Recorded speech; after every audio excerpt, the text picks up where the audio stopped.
Teman-teman, balik lagi di channel Markas Pinjol teman-teman. Di video kali ini saya akan berbagi tentang gagal bayar di aplikasi KTA Kilat. Nah, buat teman-teman yang saat ini telat bayar ataupun gagal bayar di aplikasi KTA Kilat, mungkin teman-teman pada penasaran ya, misalkan kalian telat bayar, misalkan gagal bayar, seperti apa resikonya? Langsung saja kita bahas.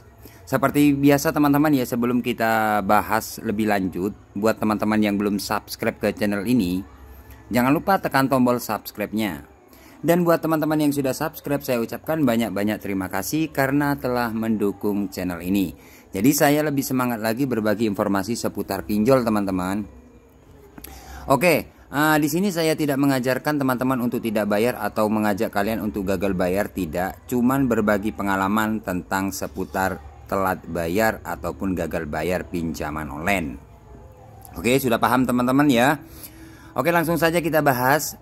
Nah, di sini teman-teman, untuk aplikasi KTA Kilat, di sini saya mempunyai tagihan yang belum dibayar sampai hari ini.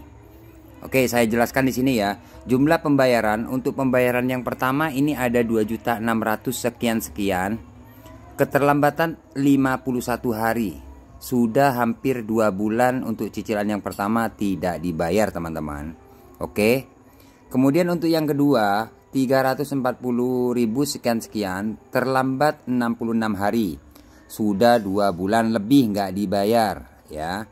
Kemudian yang ketiga 1.200.000 sekian terlambat 64 hari.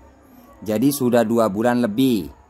Kemudian yang ketiga ya 1, 2, 3. Yang keempat ya teman-teman 584.000 sekian terlambat 57 hari, hampir 2 bulan.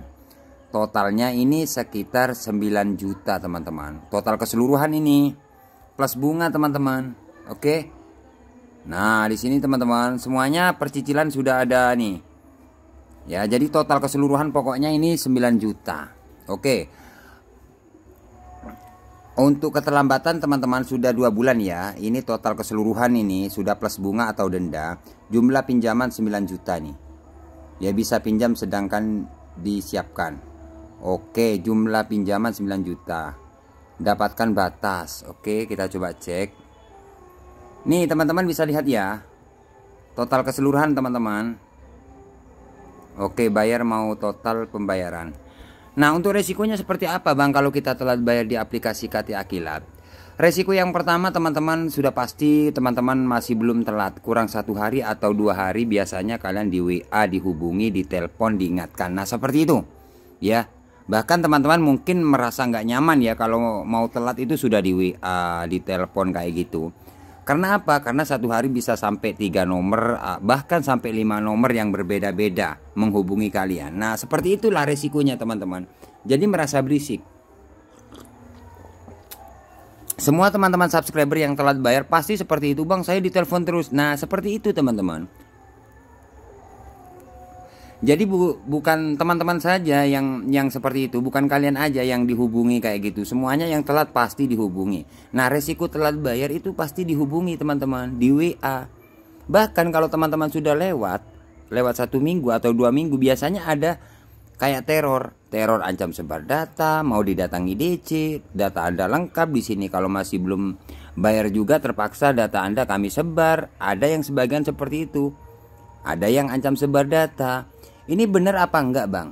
Sebenarnya kalau dari saya pribadi, untuk pengalaman saya pribadi, saya nggak pernah disebar data teman-teman.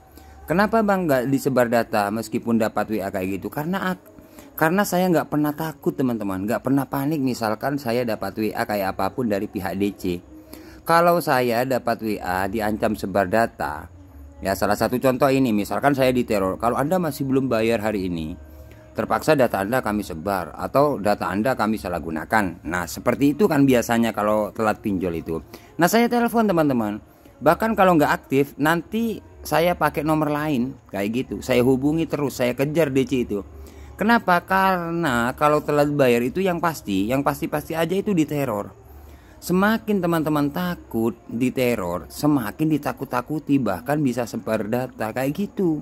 Kurang lebihnya seperti itu teman-teman. Tapi kalau teman-teman berani, contohnya seperti saya, Ya, di WA kayak gitu saya telepon. Kalau teman-teman nggak percaya, cek video-video saya. Banyak DC-DC pinjol yang saya teleponin, bahkan saya kerjain. Kenapa? Semakin kalian takut, semakin ditakut-takuti. Itulah DC pinjol. Makanya teman-teman harus kuat mental.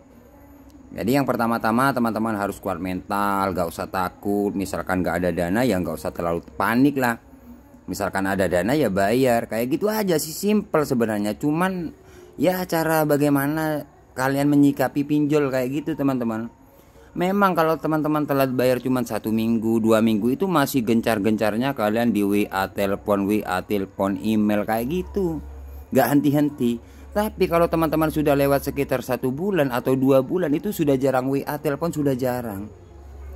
Contoh ini sudah 2 bulan sudah nggak ada WA telepon, sudah nggak ada. Tapi ada mungkin 2 minggu 1 kali, 1 bulan 2 kali, kayak gitulah teman-teman. Apakah aman bang kalau kita telat bayar di aplikasi KT Akilat? Aman, nggak ada yang nggak aman. Yang nggak aman cuman pemikiran teman-teman, selalu takut dan panik, itu aja. Karena apa? Karena kalian sering diteror oleh DC pinjol. Coba kalian berani, nggak usah takut, ada teror balik. Bahkan telepon, bahkan DC-nya yang blokir nomor kita, biasanya seperti itu. Baru dia pakai nomor lain lagi, kayak gitu loh teman-teman. Jadi mental kalian itu dibombardir oleh DC pinjol. Intinya untuk aplikasi KT Akilat ini sejauh ini aman, tidak ada DC lapangan yang datang ke rumah ataupun sebar data.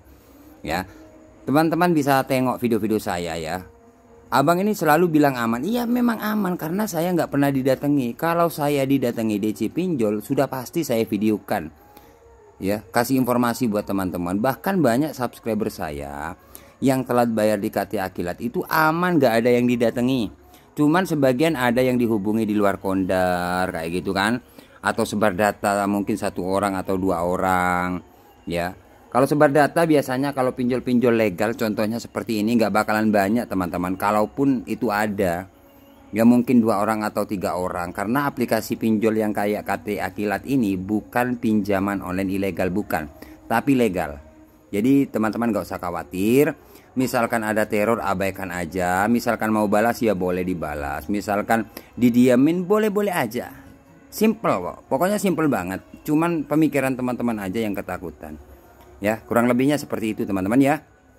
Oke, misalkan untuk aplikasi yang saya punya ini nanti didatangi DC, pasti saya videokan, saya infokan buat teman-teman seperti itu. Oke teman-teman, terima kasih ya. Semoga video ini bermanfaat. Jangan lupa like, komen, dan subscribe channel ini. Tunggu video-video updatean terbaru dari channel Markas Pinjol. Bye-bye.